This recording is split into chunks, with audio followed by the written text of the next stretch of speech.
Welcome, and thank you for tuning in. You're listening to the Beyond 50 radio program.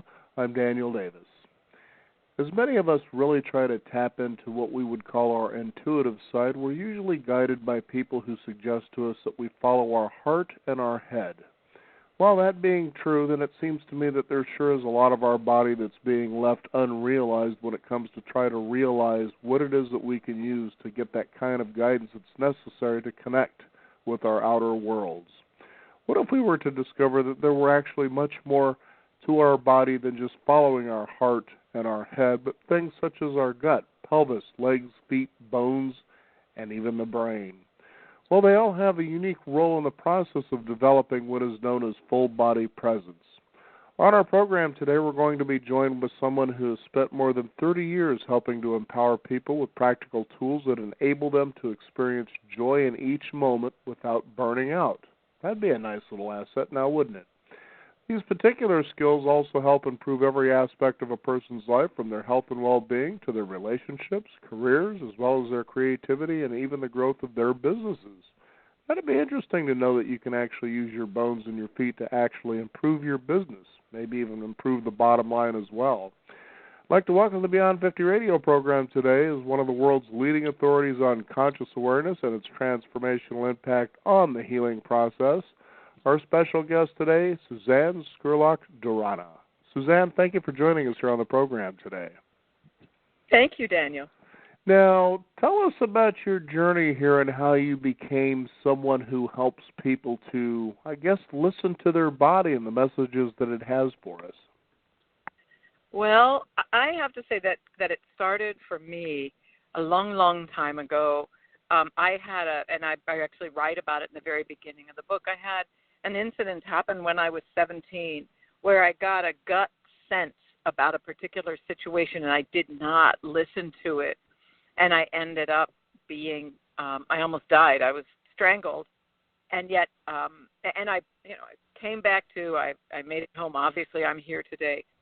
But the interesting piece for me in all of that, once I got beyond the betrayal and whatever else needed to happen at that time, was the realization that my gut knew a good 20 minutes to a half an hour before the event occurred that something was off about sitting. I was just sitting talking with a friend of mine in his car, chatting outside of a pool party, and it was so innocuous on the surface, and yet my gut knew that something was really off about him that night. And in fact, he was coming off of a long stint on amphetamines, and he got violent, and I had no idea. And the hard drug culture that was going on under the surface, I was completely oblivious to it at that point. And so I didn't realize what was happening except that my gut knew that something was off with my friend that evening. And that really began my paying attention to my whole body. And that was just such a big, big, big red flag waving that I couldn't miss it.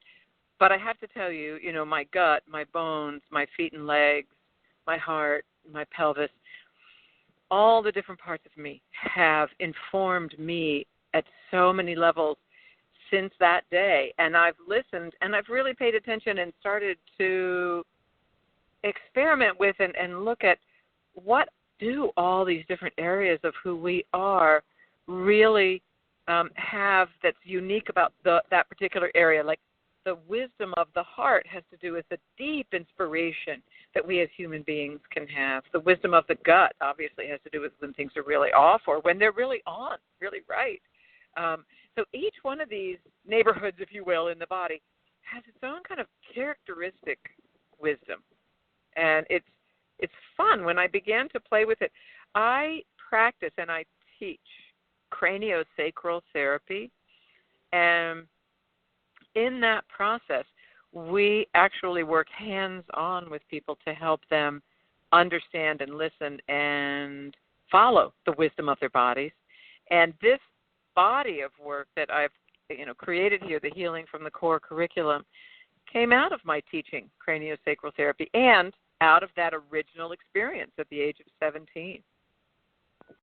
Now, we're in a day and an age that people always tend to want to use science as that end-all, be-all way that we weigh and measure a lot of decisions that we make in this world. Mm-hmm. You know, when it comes to things like nutrition, for instance, is a big one. We have definitely torn down to the end of time, for instance, when we hold a peach in our hand to say, well, this has so much of vitamin A, B, C, D, and E. You know, these are some other nutrients that come into this thing. Science tells us this thing, but yet, as a whole, we can never really truly grasp, I believe, through science, what a peach actually gives to the body. And I think this becomes a very fascinating conversation. And as you like to talk about what you were just describing there, is that we have our body, which has its own language, which could be more primal and older than a lot of people tend to realize. So we're kind of looking at this whole system here. So talk about how the body communicates to us. Yeah. You know, it's interesting because, you know, you're speaking about science. What I did when I began to really look at this and play with it was that if you were to sit down with somebody and talk with them about how in our colloquial language we speak about the heart, or we speak about the gut, or we speak about, you know, all these different areas, we have it there. You know, how my heart reached out to you, or how hard-hearted he was, or how his heart is on his sleeve, or all the different phrases that we say in the culture, right? We're taking it to heart, things like that. We're taking it, oh my God, he took it to heart. Oh, that chilled me to the bone. Oh, that gut hunch was right all along. I knew it was. You know, I mean, there are just so many ways that we speak about it. So the cool part about this whole thing, I mean, number one, let's talk about how the body speaks to you first. The body speaks to you and me in very basic sensations. It speaks in visual hits. It speaks in felt senses, like you just know something. You don't know how you know it, but you know it. It speaks to us in, I mean, some people hear it, you know, like they'll just hear a voice that says, go, get out of there, or, oh, move over there. So there are many, many different ways. And that voice is not actually like the voice of the worrywart that lives in our heads, you know, all of the... Right, the one you have a conversation with, and usually it's a rational one that only you tend to follow based on your own bias. Right. But it's also the one that can get your gut in a knot because you're sure something's coming. You're anxious about something based on your past experience, but you're not actually really in danger. That voice in your head that's sure that you're not good enough, or something bad's happening, or this looks like something where something really bad did happen, that voice is not the voice of the body. That's just old beliefs kind of running and rerunning themselves based on what you're seeing around you.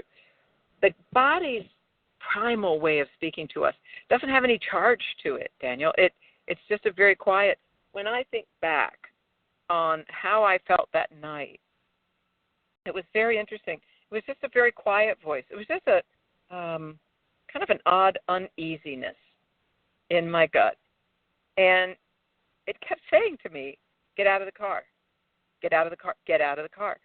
And I kept saying back to my gut, oh, you know, come on, this guy's my friend. He dated my cousin Karen. He's like an older brother to me. I can't get out of the car. He clearly needs to talk to me, and I want to be his friend. I want to be polite. And, you know, all of those things were going on in my head as I talked myself out of what my gut was just quietly telling me over and over. And, you know, it's very, very interesting. In the thousands of people that I've taught now and the clients that I've seen and interviews that I've done, it is so clear to me. This is actually one of the clearest ones. When you say to a class of people, how many of you have ever had a gut sensation that you didn't listen to and it turned out to be right and it was not for your best? Every hand in the room goes up. Every hand. And in fact, if we could just stop the class right there and let people tell stories, it would be the rest of the day, because everyone has had that experience, but we don't really give it validity. We as a culture really give a lot more validity to the mind and to our logical thinking. And as you said, to research. So, see, one of the funny things that's happening now, though, because I've been teaching this work for 25 years and really just teaching it from my gut, so to speak, from the beginning, knowing that it worked, but not knowing why. Now the research in the last probably 10, 15 years is starting to catch up with the practices that I teach. And it actually can explain why it works the way it does and why we work so much better when we are more fully integrated, listening to our bodies. See, this is why that I wanted to bring up the idea of science, is because we try to find a way that we can make sense of the world through something that I guess has a linear process, and I guess the best way that I can put this. And so as you were describing these experiences, for instance, you're saying that you've taught this work for about a quarter of a century, which is quite a long time, and that you felt that you were doing it more through intuition, a feel, sort of like somebody who even plays poker, for instance. Now, poker is based on statistics. You think about it. You got 54 cards, and you see them laid out in front of you. And a lot of times players will use the statistics, but then they'll go and they'll say, but I'm going to kick in something extra here, a little bit of intuition. You actually play the man. Anybody who's ever seen the movie Rounders, starring Matt Damon, talks about that. He says the cards don't matter. You're playing the man. You watch for the little nuances, a tick here, the way a cigarette is smoked, things like that. Right. And you realize that, for instance, that our bodies actually pick up an enormous amount of information that perhaps our eyes don't. Absolutely. And magicians definitely use this very, very effectively, in misdirection to get us to think that we've seen something that we actually haven't. Now, for instance, go ahead. I just want to point out, though, I wanted to say this before you moved on. This is very exciting because when you say our bodies know things before our eyes can see them, they actually now have research. The HeartMath people have been doing research in the last 10 years that show that the body indeed picks up very clear signals of something that's incoming before it has even happened, before the person can see it, feel it, smell it, hear it. The body knows it's incoming. Now, how does that happen? I mean, they actually show that it registers in the brain, it registers in different parts of the torso, but torso first and then to the brain. So that's what I'm saying, where I'm saying we now know that the brain isn't the boss anymore. The brain isn't the boss. It's just a part of a committee that includes your heart, your gut, your bones, your feet, your legs, the whole rest of your body.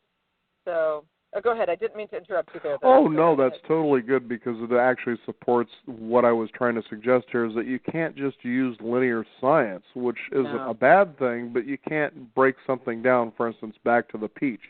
You can break it down to its chemical proponents, its biological effects, but as a whole, you can't really describe, for instance, how does a peach nourish one body to excellent health versus another person who's allergic to it. But I want to get back to this feeling again, because what comes to mind is a show that I became a big fan of actually just recently because of Netflix streaming, and that is The X-Files. Now, here's a fun show, that if people are who may not be familiar with it, you have two agents that are part of the FBI. One has committed himself to paranormal investigation. People say, come on, paranormal, ghosts, UFOs, things like that. We'll just call it that. But the fact is what he's really pursuing is the truth.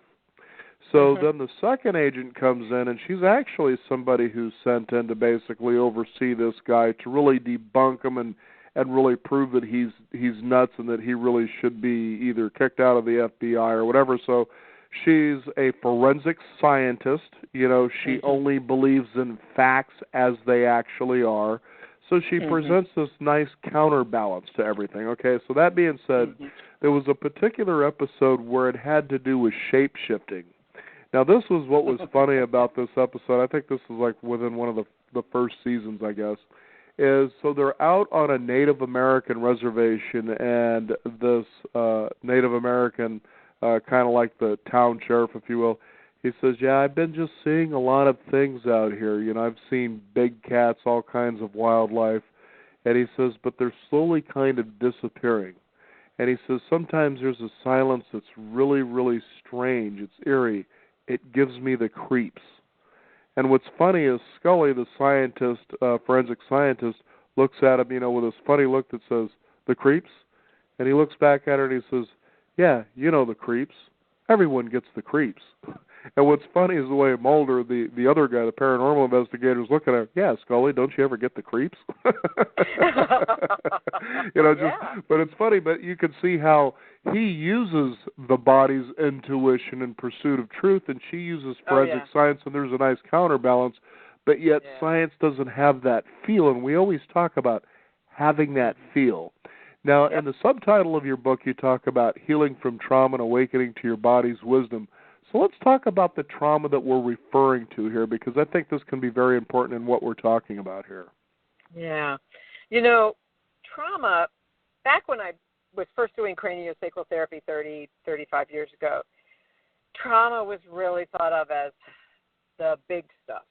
If you had come back from Vietnam with PTSD, if you were a child or you were an adult who had survived abuse as a child, if you were a person who had been raped, if you had been beaten up by a gang, we thought about it in big, concrete ways. Now what's starting to happen in the world today is we are recognizing that there is so much more that the body perceives as trauma, and that we then contract around or we disappear, we dissociate. There's so much. And there are things that we do and decisions we make in our lives that are traumatizing in the long run for us. I'm thinking about watching, how many people ended up with some form of post-traumatic stress disorder watching 9/11 television, like watching the media about what was going on in those towers in New York, Pentagon, and Washington, over and over and over, and they were helpless to do anything about it. It was very traumatizing. It put their nervous system on such hypervigilant fight or flight. Nothing they could do except be terrified by what they were watching. And so trauma might be something that you watch. Trauma might be something that you yourself experience. Trauma might be a decision that you made that you're not good enough, or that you're bad, or that things are really not going to go well, and so you're scared and anxious all the time. Do you understand what I'm saying with all of these? Absolutely, yes. Yeah. So I made a decision at some point after that event at the age of 17 that the world wasn't a safe place in terms of men, and then in terms of specifically being alone in a car at night with a man. And I couldn't be in the car with my father, who was just a sweet, gentle soul. My brother, my boyfriend. It started to cause this rising fear inside of me. My own primitive nervous system was saying, we're not really sure what happened in that car, but there must be something wrong with you that happened to you, and therefore it could happen again. And it's the way the nervous system kind of works. And research has shown when people have events that are traumatizing, they actually, particularly if it's something traumatic that happened from somebody that they know, they're pretty sure that they're at least partially at fault for it, even though they aren't at all. So do you understand what I'm saying with that? Absolutely. Mm-hmm. Yeah. It's sort of like, I remember, for instance, the dog. You got the family dog, for instance, and the dog tends to be perhaps abused. And, it's kind of a known quantity. People wonder, well, why does a dog stick around when it's, not being treated very well? Well, because the dog believes that it's its fault. Yeah. That's kind of what you're talking about here. Yeah, Okay. And if I'm just nice, if I'm just really, really, really nice and love them up all the time, maybe it won't happen again. That kind of thing is one way that people sometimes respond to these kinds of events. Yeah. Now, So go ahead. So all different kinds of things. All different kinds of things can be traumatizing and can cause trauma that stays locked in the body. Locked in the body long term, not short term, but long term, if you can't release it. Now, let's talk about the inner navigational system that you like to help people come to get back to when it comes to just understanding a lot about their world, because it's going back to science again. For instance, we might go into a doctor because we have a particular ache. I remember there was a time many years ago that I was feeling pain in my hips when I would walk. And I realized that as I got out of a particular situation, and it was very subtle at first, but then I started noticing, that pain is gone. What's going on here? I didn't really feel I changed anything different but that circumstance. Now, we're talking about the hips, whereas, people say, well, intuition, doesn't that come from the heart or the gut or the brain? But I'm talking about something down here. And just yesterday I was talking with a woman who talks about the Ayurvedic way, for instance. And she talked about how the doctors were all saying your health is fine, then how come I'm breaking out in acne? I don't feel fine. I feel sick a lot. And so she began taking a look at that. So she, in a way, was talking similarly about what we're talking here, but let's talk about that inner navigational system and how you come to get people to connect with their cellular intelligence. Well, there are several ways. The classes that I teach are ways in which I teach people how to start to listen to their inner sensations, inner visual hits, inner knowing, hunches, all of that. That's one level, and you can teach them by their awareness, by teaching them to be curious rather than judging things, by teaching them to trust what they get and to not start to judge it too quickly. So I think that that's one thing. The other way is, I've done and taught craniosacral therapy for over 3 decades now.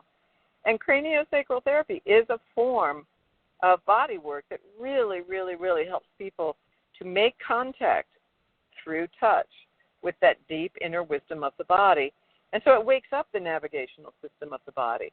Now, the navigational system of the body is what as my term for the ability to listen to what the cells of your body are trying to tell you. And as I said, we have these neighborhoods where clumps of cells work together, like your gut or your heart. But really, truthfully, all our cells, every cell in our body has wisdom for us, Daniel. Every cell. Every cell. So cells communicate. Cells have memory. So I know that you talk about what's called the body quotient. Tell us about that. Well, that was actually, when I was writing the book, someone said to me, what is going to be the main thing that gets in people's way in terms of understanding what you're writing about, Suzanne? And I said, well, one of the key pieces is that most people don't even realize how disconnected they are.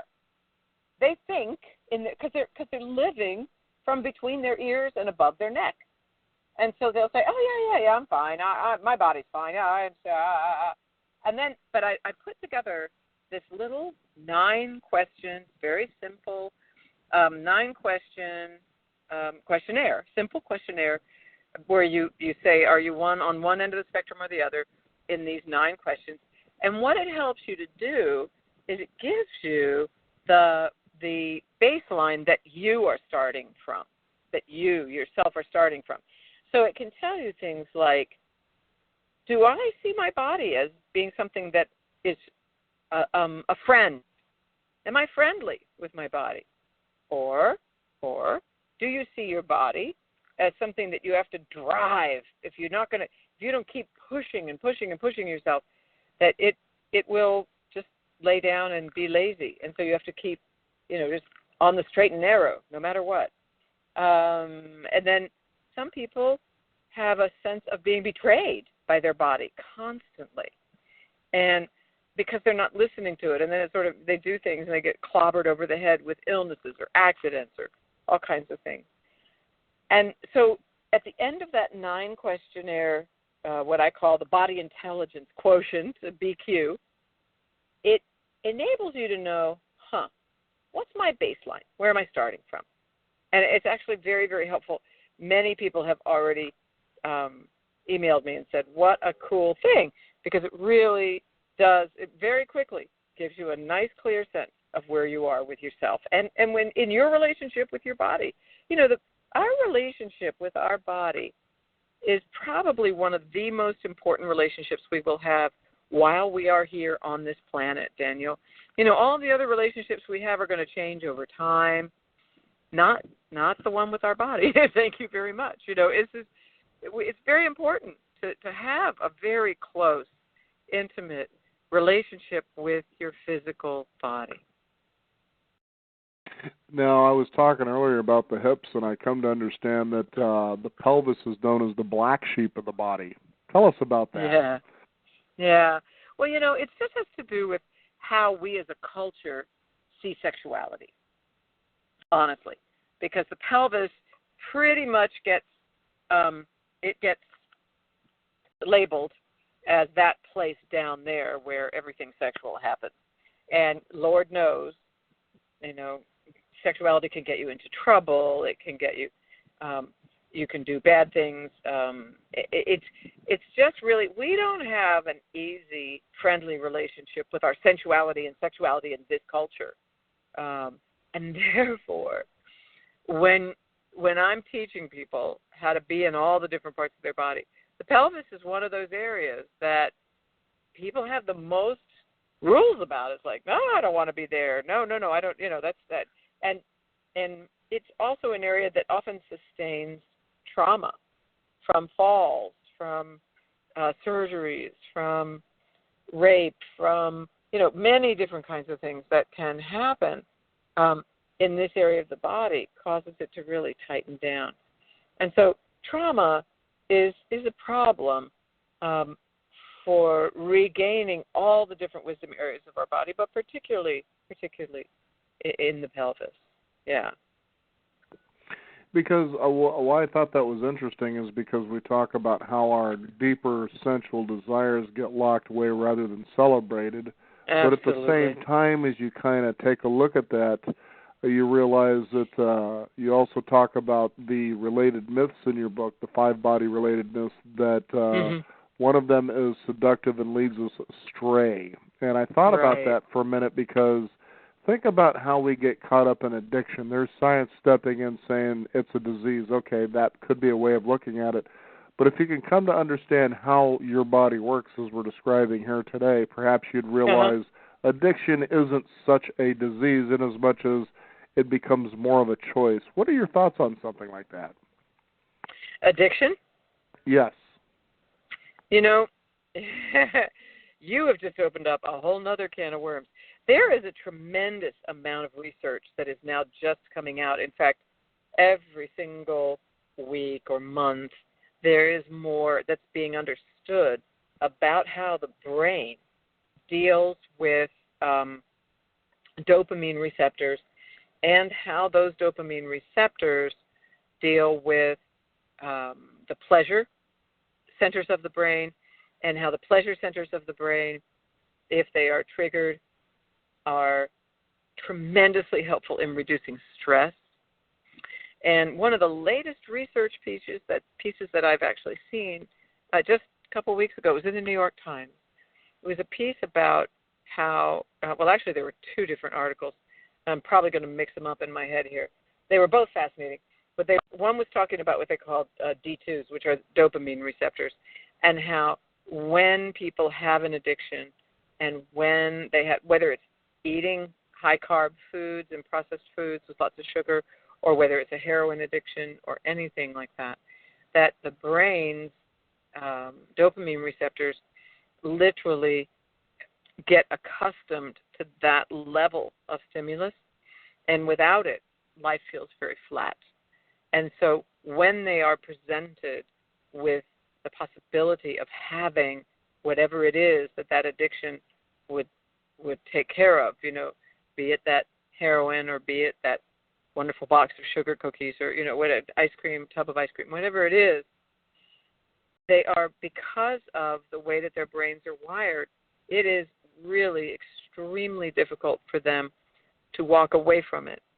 And it has to do with how the brain functions, and the prefrontal cortex is not online in a circumstance like that. So that was, and that we've already known for a couple of years, that really highly sugared processed foods have as much addictive quality in the brain as hard drugs at this point. I think it was the title of the article, it had something to do with cocaine and cookies, right? So you have that piece, and then we're really starting to understand it. And there are many different theories that have come up across the years about addiction. But one of the latest pieces, that was the second article I read, was that when you put people under stress, and they did it with mice in cages, when you put them under stress, when you put them, too many of them in one cage, and the ones that are not dominant, but the ones that are submissive, they go to their little heroin button and plug it a whole lot more when they're under stress than when they have enough space, when they have enough room, when they have enough food, and they don't feel like they're being put upon. Am I making sense here? Yes, absolutely. Yeah. So there's several factors here. So I know how people will sometimes beat themselves up because, gosh, I had 2 drinks or I had 3 drinks last night. I really shouldn't do that, but it has been a hell of a week, and I have so much stress. And it's fascinating how the brain does that. And this is not to say that it's an excuse for doing things that are not healthy. But what I am saying is that it is far too complex to just write it off to one possible explanation or another. We are learning more every day about the brain and the body, the dopamine receptors. I got to tell you, I think one of the major things that causes a lot of food addiction these days is the amount of processed foods that people eat, because it's highly addictive. So it's just a fascinating world we're living in right now, Daniel. Many, many different things that we have known intuitively for years, is they're now having the research to back it up.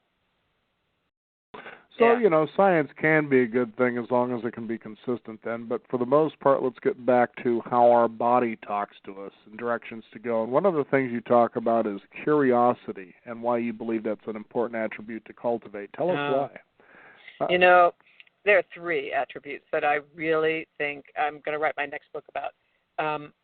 That is curiosity, awareness, and trust.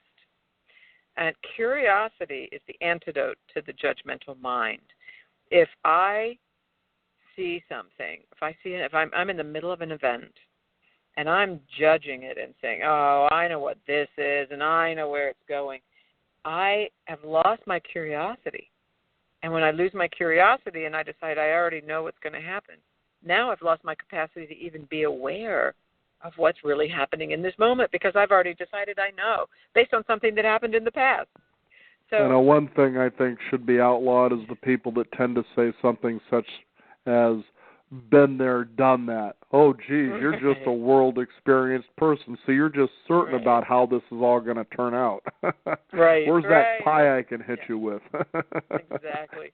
And, it's so interesting because it's very it's when someone says been there, done that, truly they might have been there and done that. But most of the time it means, oh, I've already put that in the box of what I already know.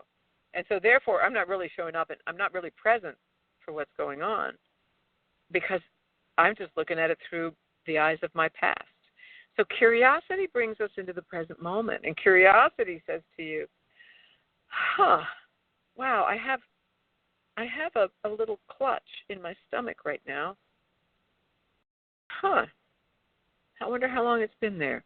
Let me just slow down and tune in to that little clutch in my stomach and just notice, is it because I did too many sit-ups at the gym? Is it because I just saw my prior boyfriend on the street and I'm still a little upset about it? Is it because I ate something funny at lunch?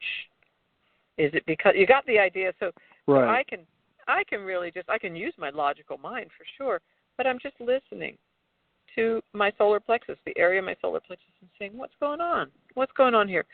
If I don't decide I already know to begin with, I actually get lots of cool information. But if if I already been there, done that, there's no new information for me. So curiosity is the antidote to judgment and to the judgmental mind. And I think it helps us to assess things more clearly because we're really present in the moment. Am I making sense? Yeah, because I was just thinking of the idea when you have that attitude of been there, done that, you're just going to dismiss that. I think what you're actually doing is you're shutting down the body perhaps because of a trauma, and we're not talking about something bad, but an experience that you don't want to have happen again, because think of how dismissive people sound when they say that. Yeah, yeah. I'm cutting you off now because I don't want to go through that again. Well, maybe it's time you go through that now so that again moment can provide you with something completely different that you couldn't have expected. Yeah, and I think that's the whole art of helping people to heal trauma, not shoving them back into it, but just saying, okay, yeah, let me sit with you. Let me really be present with you right now, and let's just see what's happening here and how are you feeling. And so being able to be present and meet someone and be curious with them and help them to see it in a new way and hold it in a new way enables us to really make a different choice in life from the one that says we have to just push everything away and be in control all the time. And, that really cuts out the joy factor in who we are. Yeah. Being able to just feel the joy of the moment has to do with being in the now, in this present moment. And when we're judging things, we're not in the present moment. When we're curious, we are on our way to being in the present moment a lot more readily. Yeah, one of the things when we talk about listening to or tuning into the body's wisdom is we're always hearing about the heart. But when we typically hear about this, we always seem to be talking about relationships and love. And I find this kind of a funny paradox when it comes to the heart and love, because I think many times people equate love with the beginning of a relationship, that honeymoon stage of a relationship where that other person makes you feel fantastic about yourself.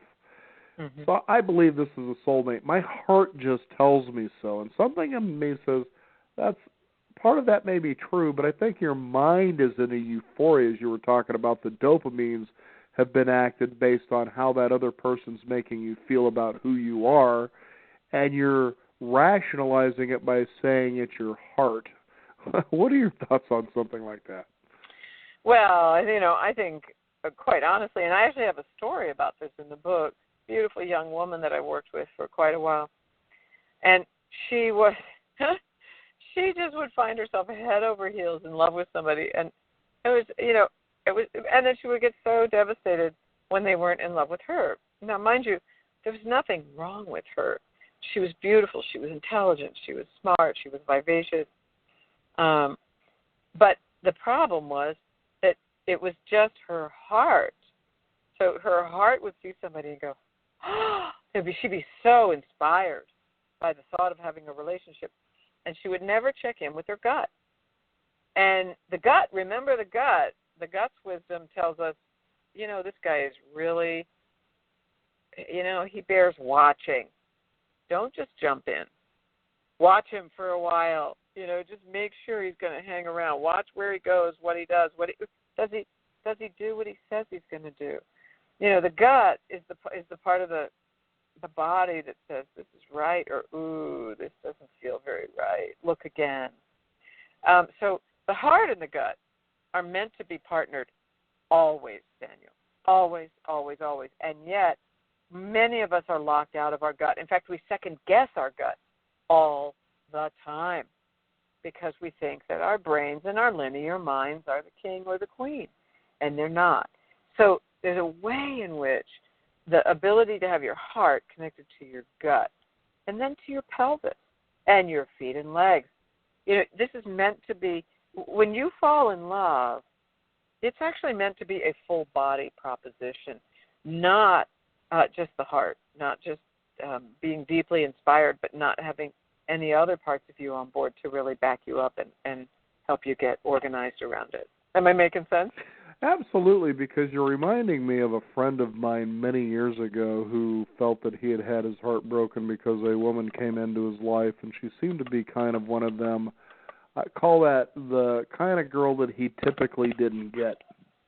Okay, Uh-huh. she was beautiful, just had that look about her, so forth, and he seemed to be in a euphoria. But he also, after about 2 weeks of being in this relationship, of which she claimed she really enjoyed and thought he was great and was allowing him into her private world, if you will, he started saying, you know, I'm kind of feeling like there's a wall going up, and I can't figure this out, but boy, I love her, and so he chose to ignore it. And then as time went on, he started feeling more and more of that painful feeling in his gut, as you're talking about here, but kept dismissing it. Oh, it's just something she's going through. You know, I think this will work itself out. I'm going to be there for her. But he kept telling me over time, and this was not a long period of time. We're only talking maybe 2 months, 3 months at the best. He kept feeling this deep anxiety in his stomach, like it was just painful knowing that he's sticking with this. So I sat with him, and as he was sharing this, and I said, so what do you really want to do? Well, I just know this is going to work out, and I could probably sense maybe there was a rationalization, but much like what you're talking about, it was more important to just sit and allow this person to realize maybe what they should do based on the instincts of this sort of paradox that he was feeling. Like, you know, my mind's telling me I'm going to stick with this because I really love this girl. You know, there's the rationalization. You're not used to getting girls like this, especially the physical attributes of her, you know, the beauty and so forth. But I said, but inside, it seems to be costing you dearly in your stomach. And there came a time, he says, and this was a couple of days after this particular incident, he said, I had made a conscious choice, maybe it's time to let this person go. And he told me when I made that conscious choice, I really began to feel better. I said, isn't that interesting? So what do you want to do? And he says, well, I'm still struggling with that part. But eventually that's what he did. He says, I had to let her go because physiologically, especially in my stomach, it was time to let this person go because his body was picking up, although there was the sensual physical beauty of this person, it was picking up a lot of other signals like this person here has a lot of spiritual growth to do.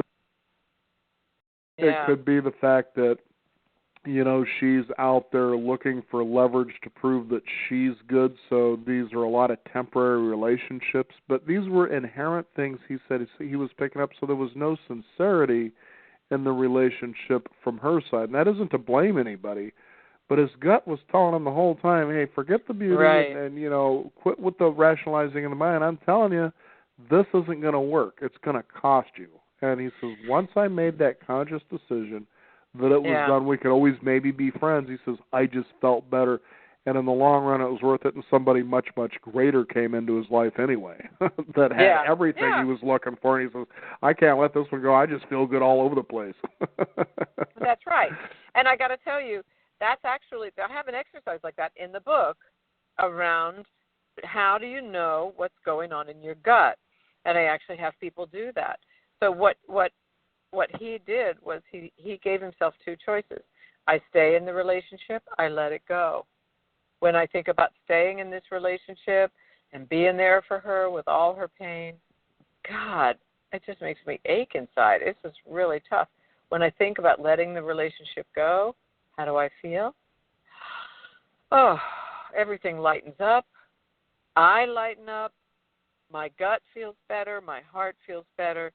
The whole body weighs in when you offer things like that. And it tells us. It's very clear. It'll tell you. Here's the direction you need to go in. And you know it not because it's the easiest route. In fact, sometimes it's not at all. This is not like the path of least resistance or something. Not necessarily the easiest route, but it's the way that feels right. And you know it in your bones. See, there's your bones.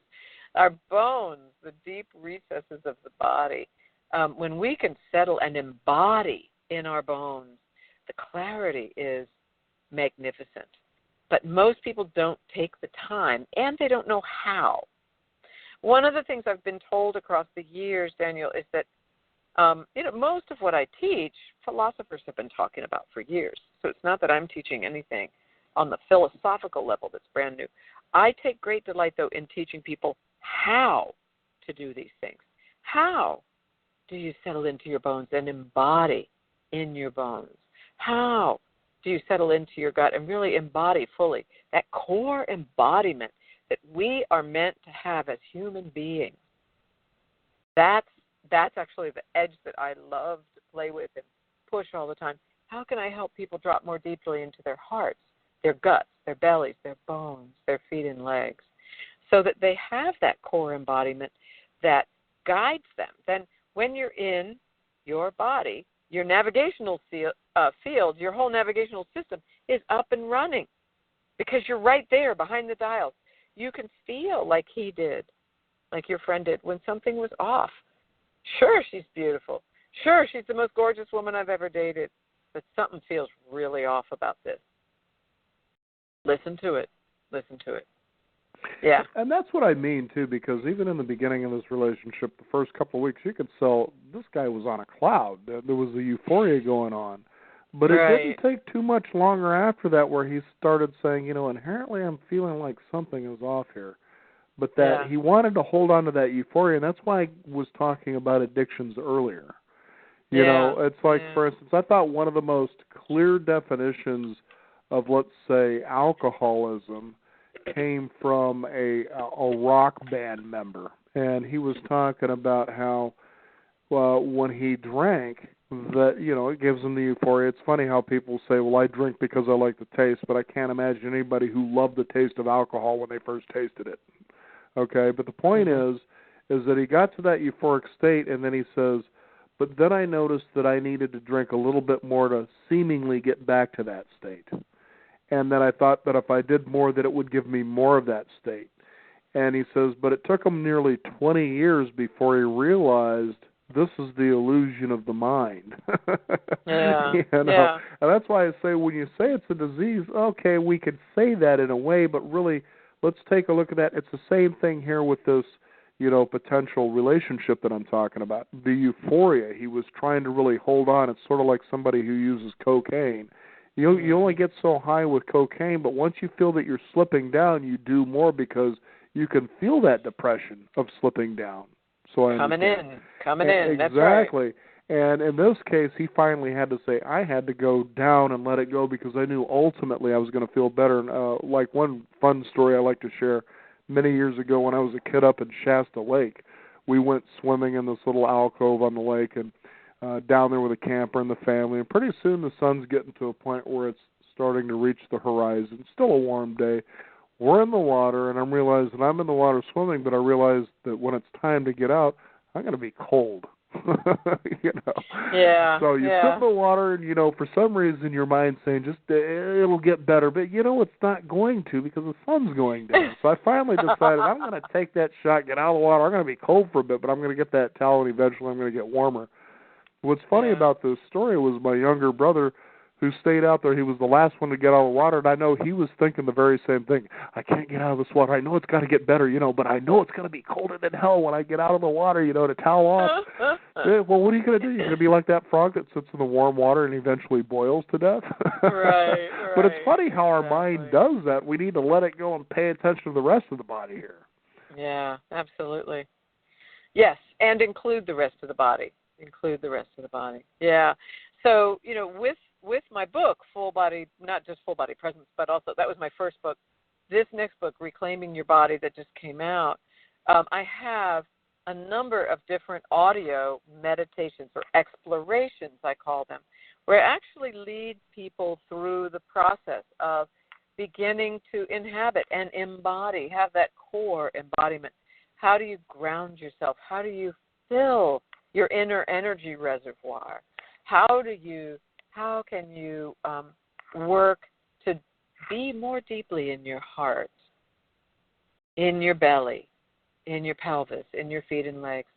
So I walk people through exactly what that feels like and how it occurs so that they can begin to practice it over and over again until it becomes a habit. Because, Daniel, you can know all day long how to do something. And if it isn't a habit, if you don't practice it regularly, it's really for naught. I mean, it really doesn't matter. So my real bandwagon is, please let me help people get practices that make this second nature to them. That's the important thing. Yeah. And, and most importantly for people to take a look at what we're talking about here, this isn't somebody who's running around with fairy dust and a magic wand. This is something we all have.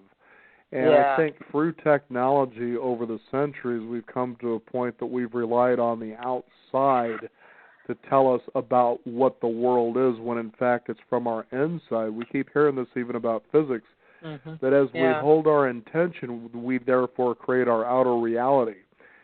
And then you hear things such as, and they become almost cliche now, but when you really know this, what we're talking about here to be true, life will simply astound you at the power that you have within yourself. It just Absolutely. will, And, so that being said, for instance, to give you an idea, we were thinking about, a new website, and it had to do with travel and events and things like that.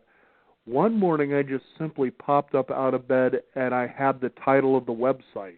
And it was like, wow, that's what, okay, I can't let go of this. I've got to go and check this out here. Sure enough, it was available. And I was like, wow. And it's been doing wonders for us ever since. But the fact is, that's great. is that your whole body really does continuously receive, I understand, like, for instance, the brain itself receives something like 40,000 bits of information every minute or something like that. It could be off, but think about that. In a world of energy, if you could start to vibrate into what you and I have been discussing here today, from getting to feel the innate wisdom of the body, not only through cellular memory and innate wisdom, the deep core of your bones as you're talking about, but all the way up to what you touch, feel, and sense and see, and you realize inside of yourself, this is the direction I'm meant to go with my life sincerely, and it'll tell you this, because it's amazing. That's what emotions are for, right? That it will just simply astound you.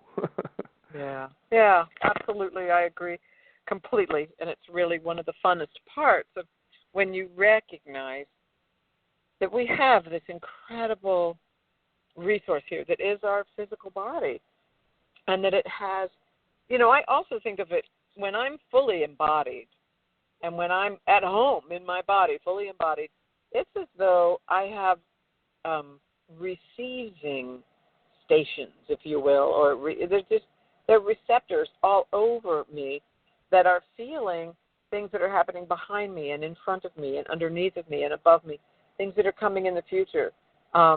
I can feel all kinds of things because my radio antennae, if you will, are fully up and awake and willing to receive what's out there for me. And so you got the signal in your dream with the title of the website for your travel website, and that was it. The name for my curriculum, Healing from the Core, A Journey Home to Ourselves, that came literally just out of the blue one time. Yeah, and I've seen the title of your website, and I was thinking, wow, anybody could have had that. But it comes to you, and there it is. So So if anyone is interested in further information, healingfromthecore.com.